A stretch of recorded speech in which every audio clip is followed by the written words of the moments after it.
మోషే జీవితంలో, ఇశ్రాయేలు జీవితంలో ఫరో ఒక కష్టమును తీసుకొచ్చేవాడుగా ఉంటే, నీ జీవితంలో పేదరికం అనే ఫరో ఉండొచ్చు, అప్పులనే ఫరో ఉండొచ్చు, నిరాశ, నిట్టూర్పులు, శ్రమలు, ఆటంకములు, పోరాటములు, వ్యాధులు, కష్టములు, నిందలు, అవమానములనే ఫరో నీ జీవితంలో అప్పుడప్పుడు లేస్తూ ఉంటాడు. అప్పుడప్పుడు ప్రేరేపించేది ఎవడంటే దేవుడే ప్రేరేపిస్తాడు. కొన్నిసార్లు దేవుడే పంపిస్తూ ఉంటాడు.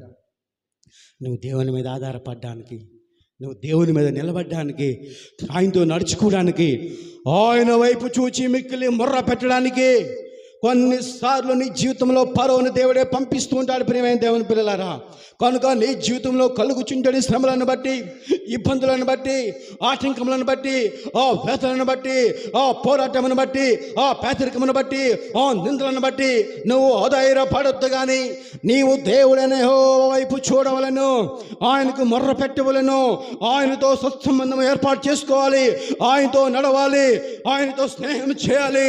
ఓ విధముగా నువ్వు నడిచినట్లయితే ప్రియమైన దేవుని పిల్లలారా, దేవుడు వీళ్ళ జీవితంలో ఇదిగో ఎర్ర సముద్రమును మార్గముగా మలిచిన దేవుడు నీ జీవితంలో కూడా మార్గముగా మలచగలడు.